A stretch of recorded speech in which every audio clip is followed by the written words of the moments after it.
All right, now I'm trying to think, have I ever done a video where it was linked from usawatchdog.com, which you know who that is. That's your boy Greg Hunter. He has a great YouTube channel, but usually it's, he's got a video up, so I'm not, can't really link to an article or something. He's talking about it already. No need for me to repeat what the guy said and do my own video. But he's got this on his webpage here, his blog, and it's from a source that's, it's pretty damn credible. Needs to be said. Not that some of you would like, oh, we already know that, but it's interesting to hear why and their reasoning behind this. The title is "Clinton Involved in Biggest Treason in History," says Kevin Shipp. Well, who is Kevin Shipp? Former CIA officer and whistleblower Kevin Shipp. 1 second. Whoops. I don't need my calculator. Hang on. Former CIA officer and whistleblower Kevin Shipp says what Hillary Clinton did with her charity and Uranium One while she was Secretary of State was a crime for the history books. He explains Hillary Clinton used this to launder money in foreign banks so it wasn't subject to U.S. laws, congressional subpoenas, or Freedom of Information Act demands for the evidence. This was done, again, this is allegedly, right? This is from him, so we'll be fair. Let's be fair to Miss Clinton. It's allegedly. This was done to launder money globally into the Clinton Foundation so the U.S. government could not examine it at all. Special Prosecutor Robert Mueller was the head of the FBI while the Uranium One deal was being done by Clinton and the Russians. 1/5 of U.S. uranium production. And here's the thing, guys. Let me stop. Isn't Putin and President Trump fixing to meet each other? Oh, yeah, they're going to have a nice little chat and maybe work some deals out. Or maybe he's got some more goods he wants to hand deliver to Trump about that little Uranium One deal. That would be awesome. But we'll just have to wait and see. The Clinton Foundation received more than $140 million from some of the same Russian players who were involved with Uranium One. Why didn't Mueller stop the deal? Right? We keep hearing about the Russians, interference, Russia. But you can allow that to happen? We're going to give uranium, essentially, this deal Shipp says Mueller is either a complete moron, which he is not, or he overlooked the biggest counterterrorism cases in the U.S. history. It involved Hillary Clinton, the Clinton Foundation, Uranium One, and of course, the destruction of all the emails and evidence, and her secret server, and on and on and on it goes. And he, Mueller, ignored it all. How did she get away with this obvious crime? Shipp says the most bizarre thing is the people who protected her from clear felonious activity and violations of the Espionage Act. James Clapper, Director of National Intelligence, was protecting her and leaking things to the media and lying. You had John Brennan, Director of the CIA, protecting her by starting a false investigation on Trump and stirring things up with this false and unverified dossier. You had James Comey, Director of the FBI, protecting her. Then you've got Peter Strzok protecting her. And now it appears the United Kingdom, GCHQ, was using NSA information to target Donald Trump and protect Hillary Clinton. You have to ask yourself, what kind of power or connections does this woman have to get all of these members of the deep state, shadow government, to risk their own criminal penalties to protect her and try to get her elected? That is the shadow government. That is the deep state. That is what is so chilling about this whole thing. This is deep. This is dark. This is as dark as it gets. And this is the biggest espionage case involving government officials in the history of this country, he says. Shipp also points out that this time it will not be business as usual for the deep state and shadow government. They are going to be brought to justice because Shipp says, quote, indictments are coming because of Donald Trump coming into the White House from the outside. Trump cannot be bribed. Join Greg Hunter as he goes one-on-one with former CIA officer Kevin Shipp of fortheloveoffreedom.net. And on this link, there's a link to the interview, which is 28 minutes long. So I'll link you to Greg's site, and then, of course, if you want to press play on this video to watch the actual interview, that what I read you apparently is a summary. But again,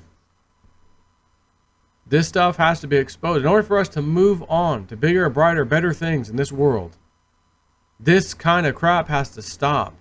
And while he said this is the deepest, darkest things, I think you and I both know there's something a little deeper and darker that has to do with these poor children and trafficking and things, which may be coming out as part of this. We could only hope. Now, not that we want to know that or see it or hear it, but you got to understand it happened, and and in order for that to happen, you're going to have to see, view, hear something in order to accept, oh my gosh, these people have done some horrendous things beyond even what I just talked about here, talking about the children and the trafficking things. So it's just a matter, it's kind of like cryptos. Got to be patient. You just got to be patient. You think you're patient enough? Indictments? Nope, not yet. How about now? Nope, not yet. Ooh, that guy? Not yet. When? When Lambo? When prison, right? There's one Lambo for cryptos and one prison for the Hillary cabal. And the Podestas and all of them. All of them. So, anyways. Sad but true. We live in an age of absolute corruption to the core of everything. I mean, it's as rotten as it could possibly get. Again, excluding the child thing.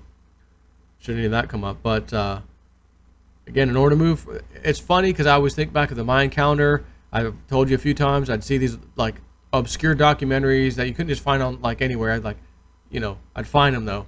And I'd download them or get the DVD email, or mailed. I'd buy it and they'd mail it.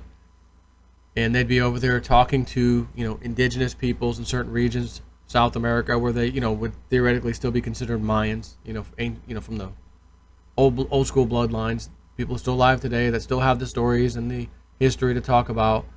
And I'm, my mind, doom and gloom, 2012, what's going on? And every time they would talk, it wasn't about that. Big change is coming. I'm like, yeah, doomer, doom and Dr. Doom mode. Yeah, what else? What? Big change. The lies have to come out. The old ways must be exposed for the new ways. Or the new ways can't come. That's what 2012 is about. What? Man, what about the big earthquakes? Giant volcanoes splitting continents in half. What about that? Nope. Never talked about it. Oh, well, let me see if I can find something else. Find another DVD. Oh, there's one. And it's a similar story.